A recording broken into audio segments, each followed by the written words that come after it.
For the overhead press, you're going to start the bar at shoulder level and feet about shoulder width apart. Our legs are doing no work here. We're just focusing on using our upper body to press the bar above our head. Once your arms are fully extended at the top, you're going to want your head to be slightly in front of the bar, as you see here. So you're keeping good balance and working on those muscles focused for this exercise.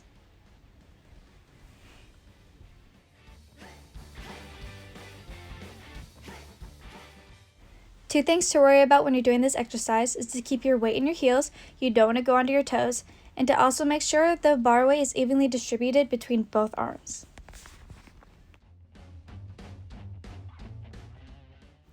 During the back squat, keep your feet shoulder width apart and toes forward or slightly turned out. By dropping your butt back and keeping your head, shoulders up, and head neutral, your goal is to squat to 90 degrees or lower. Focus points for your back squat is to make sure your knees aren't going in or out and they're not going over your toes. You also want to make sure that the weight of the bar is equally distributed over both legs. If you have more weight on one side, you're going to be working one leg more than the other, or you're going to be falling over. Lastly, you want to make sure you're squeezing your shoulder blades at the back and keeping your core tight so you're not falling forward or crumbling when you get to that heavier weight. Once again, for our good morning exercise, keep those feet shoulder width apart and make sure you're keeping your weight in your heels. When bending forward, we want to keep our core tight with a flat back.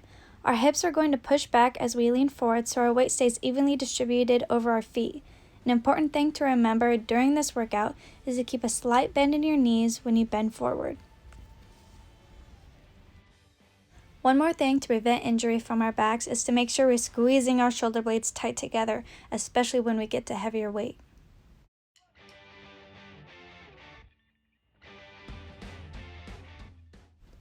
Bench press is a great chest workout, which is where we want to align the bar when we begin. Hands should be shoulder width and weight over the bar should be evenly balanced on both arms. During this exercise, we want to lower the bar slowly to hover over our chest and then push it back up with speed. Core should be engaged and the lower back should be flat to the bench. One more thing to remember is to keep feet flat on the ground for stability.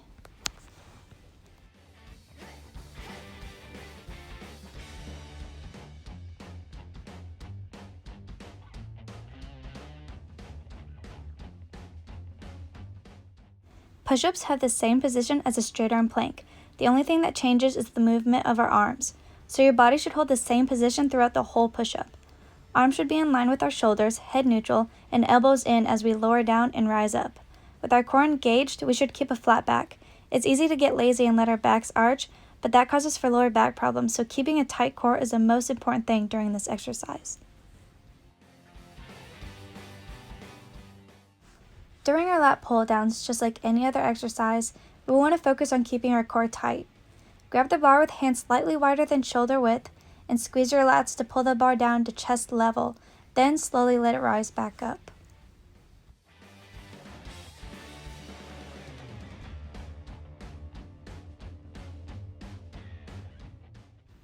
Front squats have the same range of motion as back squats, except now the weight is carried in front of us instead of behind us. With that being said, now we have to hold the bar over our front deltoids. There are two ways to hold the bar for front squat: in our fingertips with our elbows pushed up in front of us, or with our hands crossed over our shoulders with our elbows straight up in front of us. Once again, remember to squeeze that core and keep your shoulders from crouching forward by keeping a neutral spine position.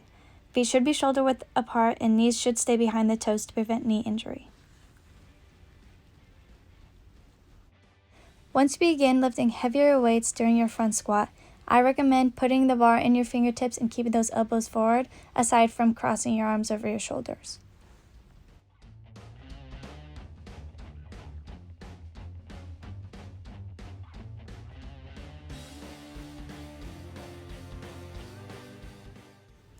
For the bent over row, we are going to stand in the same position as our good morning exercise, with a bend at the hips and a slight bend in our knees.